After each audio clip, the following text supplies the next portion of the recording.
Welcome to this latest recording in our series of Future Farm Resilience podcasts. I'm your host, Will Vaughan-France. Welcome back. And today we've got a slightly different topic to some of our previous ones. We're going to be talking about integrated weed control and some of the novel technologies that we might be seeing on farm in the future. Perhaps some of them a little bit less novel, just a bringing back of things we might have done in the past. And joining me for this chat, we have Will Smith, who is a weed management researcher within NIAB. Many of you might have come across Will and some of his work you're in the NIAB membership, or maybe if you've seen other projects he's been involved in the media. So Will, welcome. Thank you, Will. Thanks for having me on. This is obviously going to be really confusing for everyone because we've got two Wills. I think if I get you to say a little bit to introduce yourself, then our different accents should help people separate us apart when they're listening. So what I think would be really good, Will, actually, is if you just give people a little run through of the sort of projects that you get involved in NIAB and what you're researching, really. Yeah, so in terms of a background, the range of projects that we're working on, it's really exciting to be in weed management. I've got to say, it's a really core part of agronomy on farms. So it means that we get involved with a whole range of programs. So there is typically the sort of the regular herbicide work in terms of looking at how they're going to develop on farm, looking at some of the newest actives that have come through the pipelines, which is really exciting. Actually, it's part of agronomy that gets a bit of stick for lack of innovation, and we haven't had an active for however many years. We've had a really exciting couple come along in the last few years, certainly in the arable space. So it's been great to sort of see those come through, have some fruition there. We do a lot on weed resistance, and that's often off the back of these fantastic surveys we've been running. So over the last 4 or 5 years, we've looked at wild oats in detail. Bromes last season was a real. I think we'll get onto it about where we are with weed management, but bromes are a massive issue, and we've collected a large number of surveys. And then sort of beyond the chemical, I have been doing a PhD for the last 4 years or so in conjunction with the University of Lincoln. And that's really been about looking at the potential for non-chemical weed control, but specifically inter-row cultivation. And there'll be plenty of people listening and say, "Oh, White Grandad had a sugar beet hoe and he had his hand steer it." But the technology's moved on. We have camera guidance, and it's really sort of transformed that accuracy of it, and therefore it's brought it back into the relevance of the modern day, combining it with alongside other precision agriculture techniques. So that's sort of been the PhD, and that's sort of allowed us a springboard into other non-chemical technologies, and that's been really exciting to have some projects with partners across from Canada and Australia to look at harvest weed seed control and some of the seed mill technologies, which is it's as I say, a really, really exciting time, both from the chemical and non-chemical perspective. This sounds great to me because this allows me to ask lots of questions about machinery, that's just perfect. So I'm going to try not to do that too much because those who are less interested in machinery than I am might find that a little frustrating. But I think what I'd quite like to start with, because you mentioned you made a comment in there about sort of perhaps the slow pace or lack in some sense of speed of innovation, and I was looking back through some old media stuff from 25 years ago on grass weed control, and I was a little bit sad in a way that by and large we're talking about a lot of the same stuff, and it sort of makes me wonder whether we really making we really made progress when it comes to the major weeds, so particularly blackgrass and perhaps brome as well. But what's your perception of where we are now in terms of where farms you think have adopted really good practices? Have they made real sustainable long-term progress in the management of weeds, the more pernicious grass weeds, or are we actually are we still lacking in the toolbox of options, and so some of these new things, really novel ideas are going to be essential? I think for me, when you say you go back and look at that, so maybe some of the late 90s kind of literature and what people were talking about, I think that in particular research, we're really talking about the key principles of what has really now become integrated weed management when we're talking about stacking cultural practices. But we were still in that boom or bust cycle of a new herbicide was coming along. Unfortunately, before some of the time that I was very much involved, but Atlantis was introduced in sort of 2003. So we're still in that pace where you could still come along and put a single product on and get near total control. And I think that's sort of been if you split the time before Atlantis and then since Atlantis and the changes that we've had to go through as an industry, particularly for blackgrass since the emergence of Atlantis and the subsequent issues around resistance of it, so sort of 2005, 2006 onwards, I think that therefore, if you split it like that, I think we have made progress. If you look at where we were maybe 2012, that was maybe the absolute peak of blackgrass. We had some really, really bad years. And I think that was very much the point at which, if you start to benchmark against then, I think we have seen genuine progress over the last 10 years. I think that really proved to a lot of growers that they couldn't keep going down this treadmill of just fine, we'll pick up the next can. Oh, that one's not worked. Let's find another one. I think it's been unfortunately masked by the fact that we are working in a natural system. So delayed drilling isn't always going to be, if you do it by calendar date, year after year. Some years you won't get a crop, some years you'll get a uncompetitive crop. So I think we're now moving into a world of really a managed approach to some of these cultural control techniques, but at least the growers and agronomists do have the tools in the toolbox. Is about them applying them in a better and more logical way, rather than maybe we got to a point where people sort of then chucked themselves fully into cultural control and didn't maybe think of some of the drawbacks, which we now really understand more broadly. So of the weeds that you'd be worried about for the next, let's say the next 10, 15 years, because we should think long term, I think, rather than just sort of 1 year to the next. But what worries you over the next 10 to 15? What do you think what are the things we really need to focus on in terms of weed species over that time? What might be what are red flags that might be rising on the horizon? If we take it back firstly to really, and it's intrinsically linked to, where do we think our agriculture system is going to be in the next 10 years?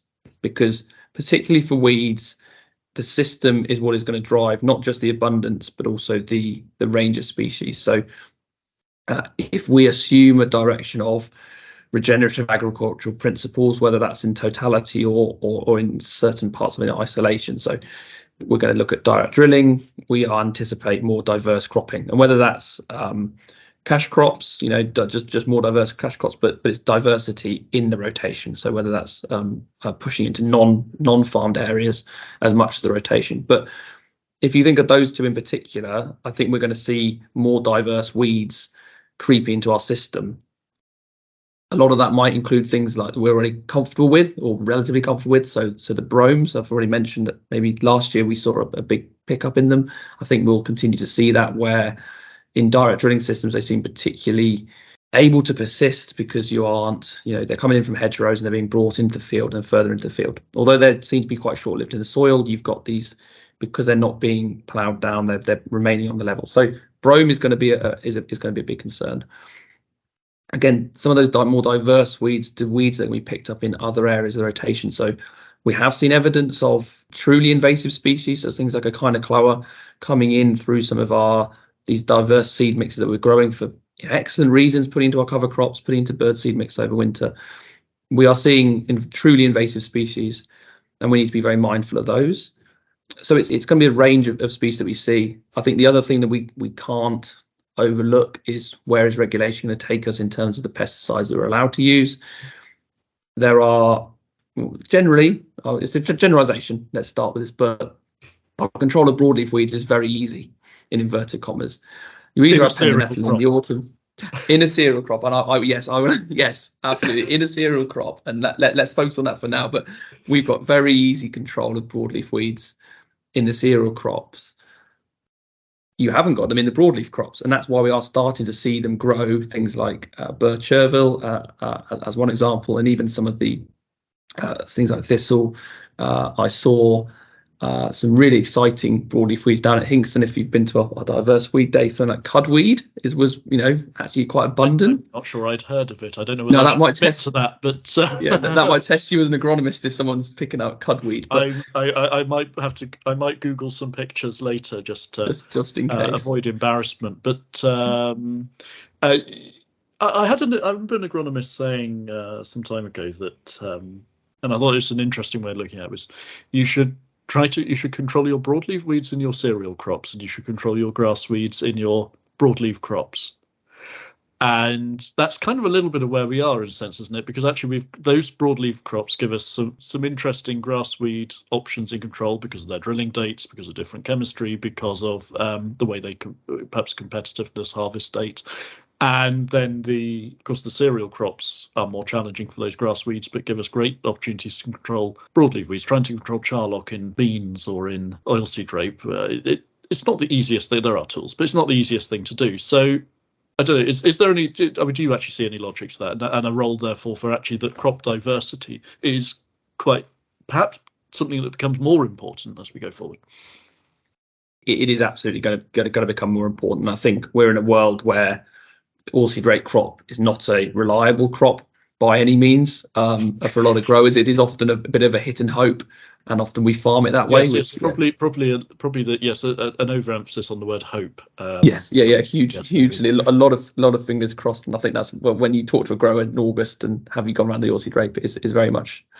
We'll see where we are in a couple of weeks' time. So I think we've seen a decrease in the frequency of broadleaf crops. So we've now got an incredible, in a world we already had quite a cereal dominated rotation. I think that's only increased over the last 3 to 5 years, and that's certainly not just in where I am in Cambridge, but more broadly. I think there are opportunities though with things like maize, and we can criticise that using land that should be used for food to be used for energy. But I think that there is an opportunity as a rotational tool to be using maize as an energy crop, and actually some of these other semi-perennial but short-term perennial crops as well, and they may have an increasing role going forward, not just for energy security in the UK, but actually for some of our so from my perspective for the weed management side as well, and therefore I think crop diversity is an underused tool, which actually does almost in the background do a lot of our weed control for us.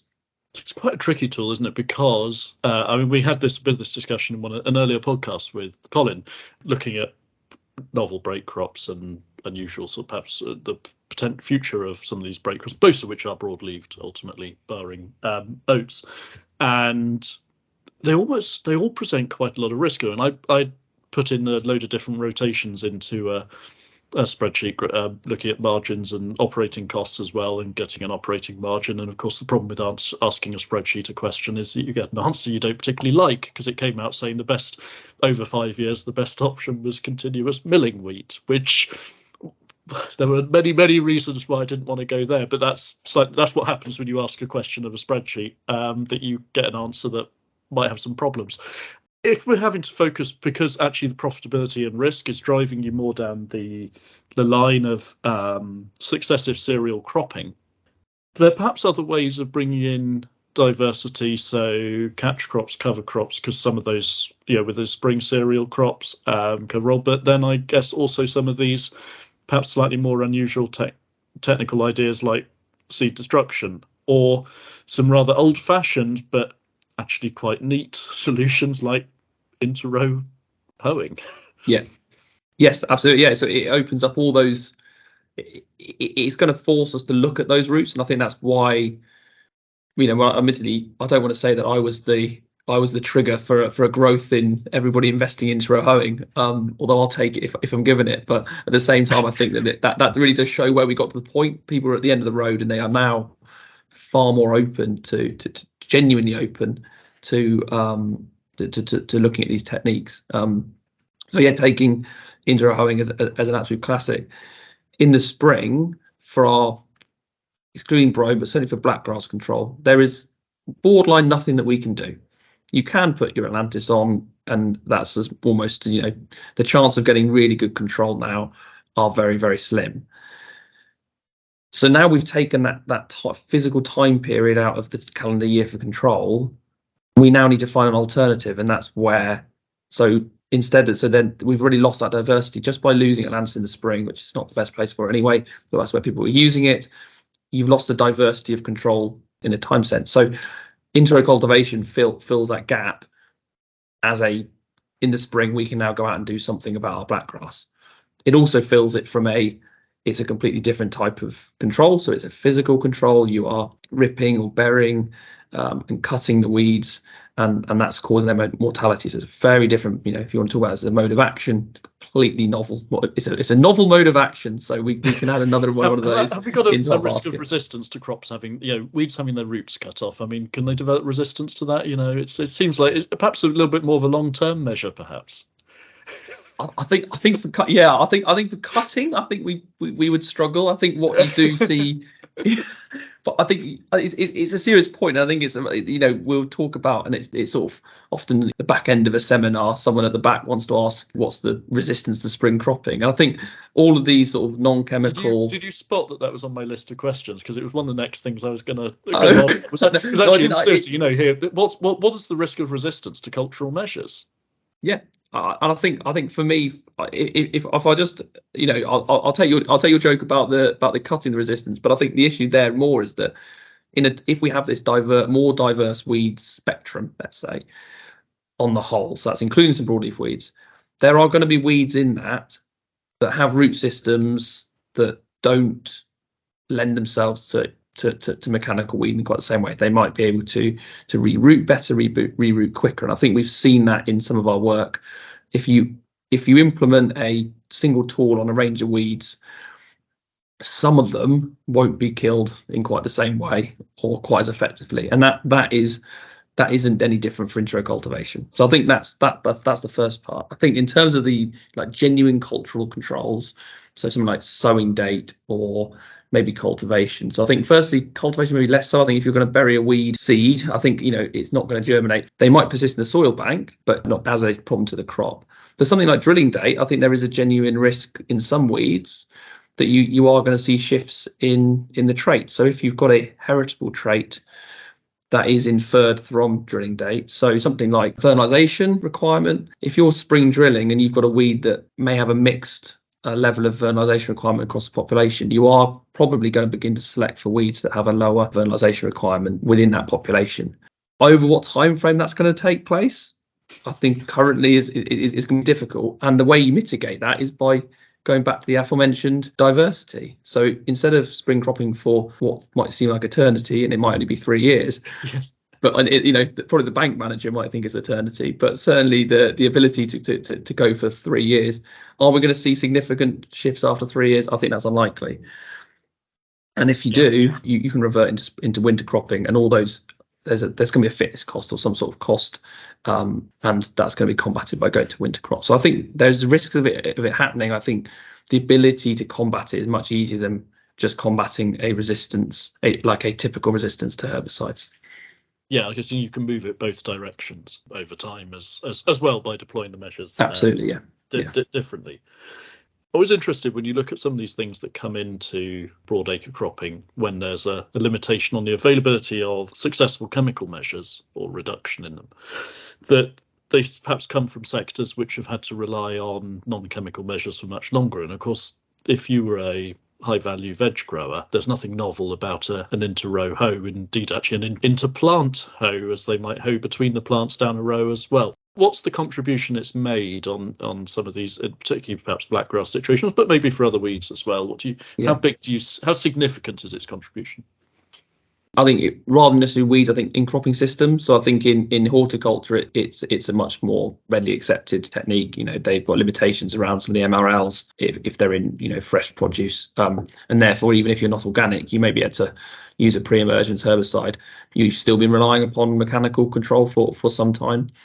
I think when you look at it in more of an arable, like a sector that in conventional farming is generally, that's fine. We've got herbicides. I think what you see in France happening is where there's a much greater uptake in organics, often around sort of in that Paris space, but just generally the fact that there are more inter-row hoes or more alternative technologies being integrated almost into the landscape. If you've got a neighbour doing something, we know that a lot about farmers, often the people who influence them might not be the researcher. It's not going to necessarily be the machinery dealership. It might be their neighbour.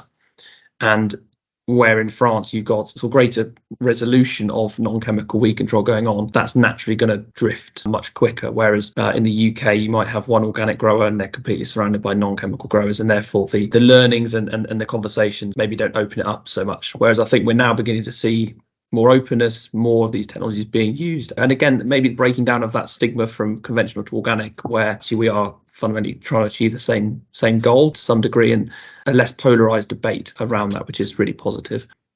I always think it's interesting with organic because, and I'm not saying this as any criticism greatly, really, of organic, but all of the tools that are deployed on an organic farm for controlling weeds could be deployed on a non-organic farm, I think without exception, if a grower chose to do them.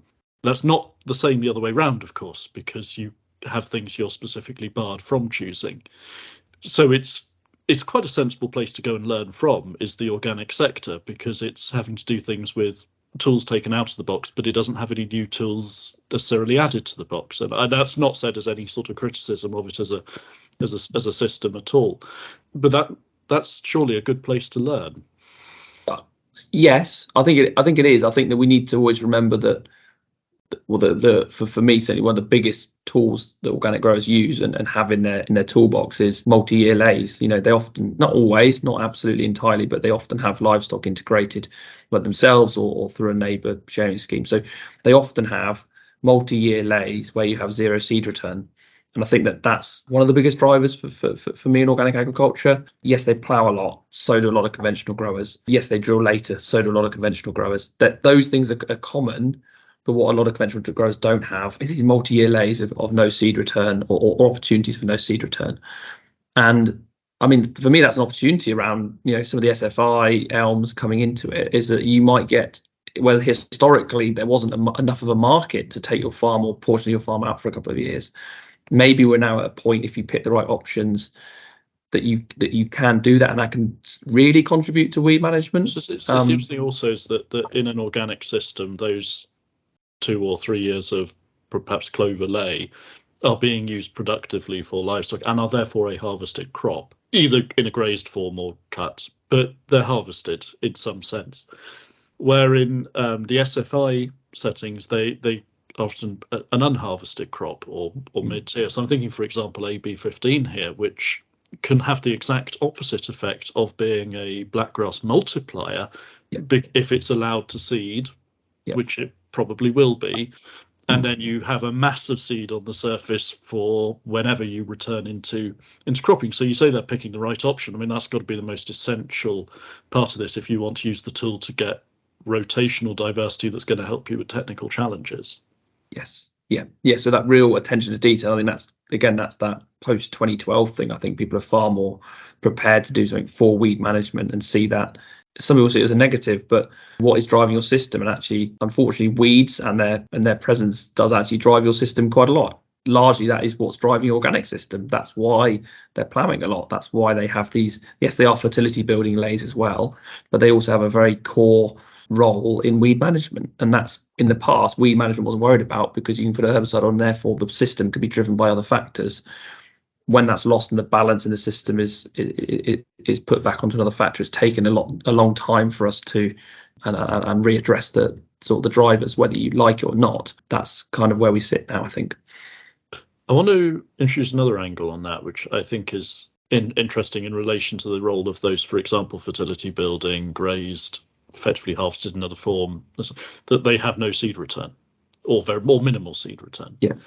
And they're cultural measures in a sense that are a block to seed return. They're not cultural measures that necessarily are a block to the plants being there in the very first place. And most of the cultural controls that we look at in arable cropping otherwise are to do with minimizing the number of plants in the very first place or minimizing the size of those plants afterwards, which obviously has an effect consequentially on seed return, but it's not actually a control on seed return. So seed return ultimately is the goal. And it's not something which we actually have specific measures that have focused on. So I think you could probably see where I'm going with this, which is then into some of these other techniques you're looking at that are very specifically about blocking that final stage of seed return. So weed seed destruction, these milling ideas. I mean, can you tell us a little bit about some of these, what they are, and what's interesting about them, and perhaps what weed species they're useful for, and perhaps a global context on this, because this is not terribly novel technology in a global sense. No, I think starting with that, so harvest weed seed control is probably the sort of the real umbrella term, and typically that is, taken to be at harvest. I'm taking that a little bit more liberally, and I like to include that sort of pre-harvest phase. So that might include spraying off your crops with glyphosate in the very, probably the way we have seen that in the UK. But really, in the truest sense, it's a lot of it's been developed in Australia. Actually, when we talk about sort of farmer innovations, that's probably the most successful farmer innovation, I think, or certainly is up there. Mr. Harrington, had this idea of, well, I could probably strap one of these here mills onto the back of my combine and see what it does to what is. I mean, they have Lodium rigidum, annual ryegrass over there, and again, they've got issues with herbicide resistance, and he took that forward, and that's now come into the real marketplace. It's incredibly successful in the UK, in Australia.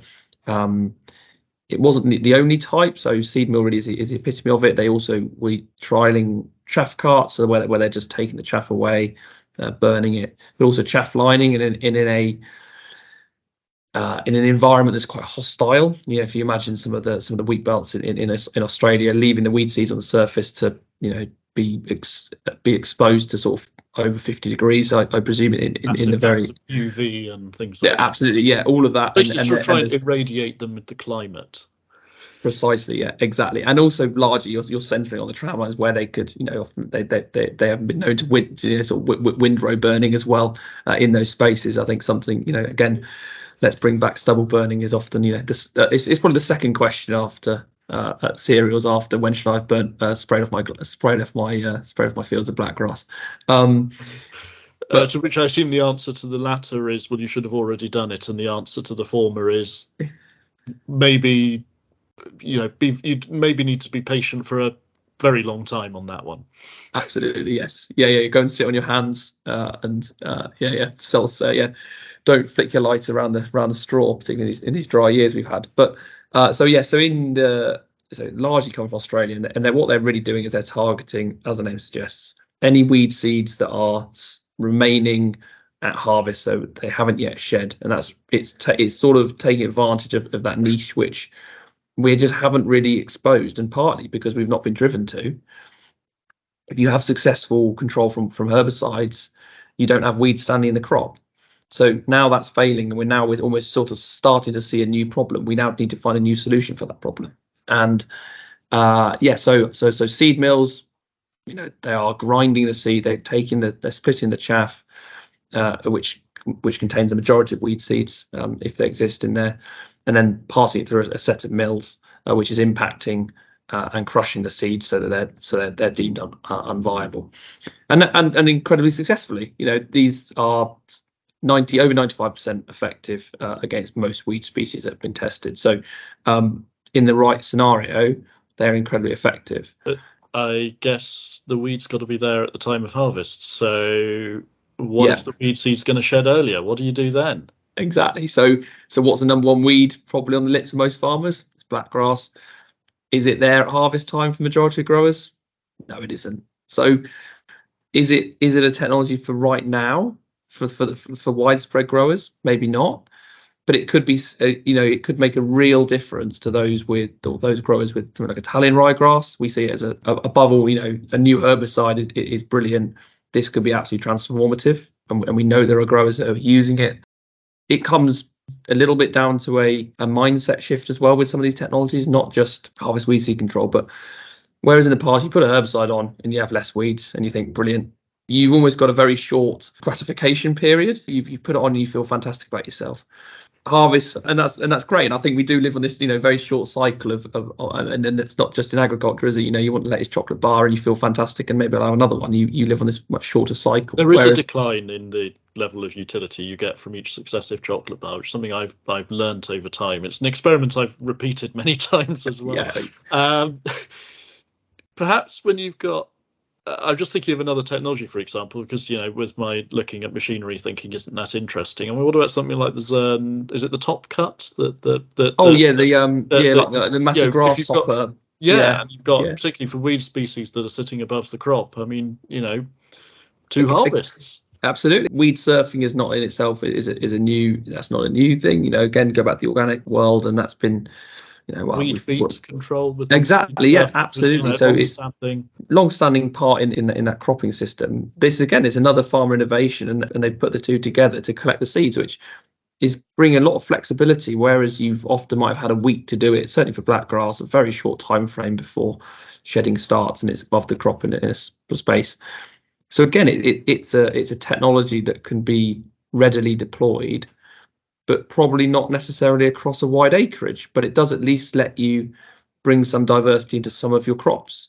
So it might, again, only be really good at targeting something like blackgrass in your winter wheat crops.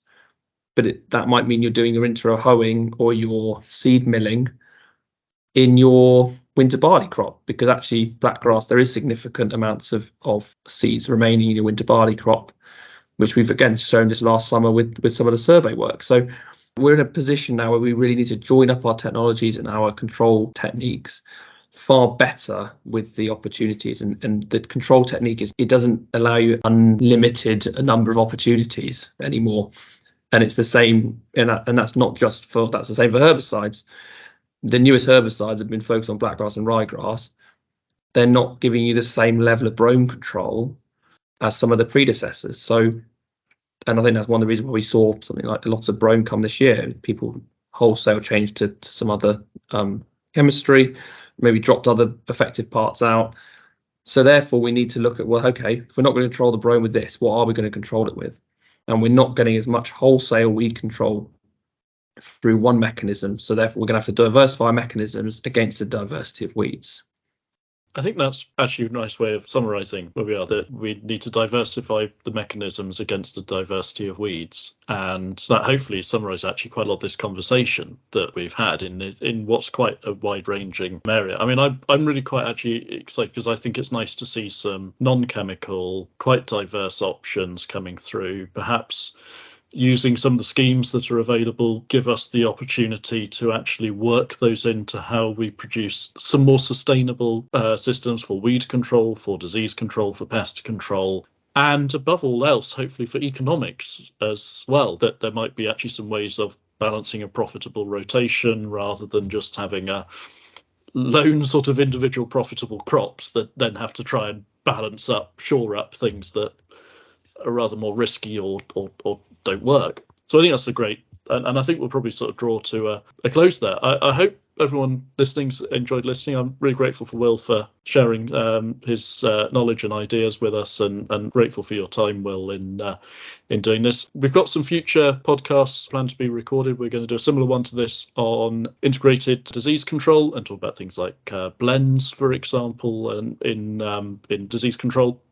We're going to have a look at precision and spatial farming as well, talk about some of the precision technologies, digital farming in another podcast, and there's lots of other topics coming as well. So on behalf of NIAB and our partners with the Future Farm Resilience Fund work at Savills and AKC, thank you very much for listening, and we look forward to next time.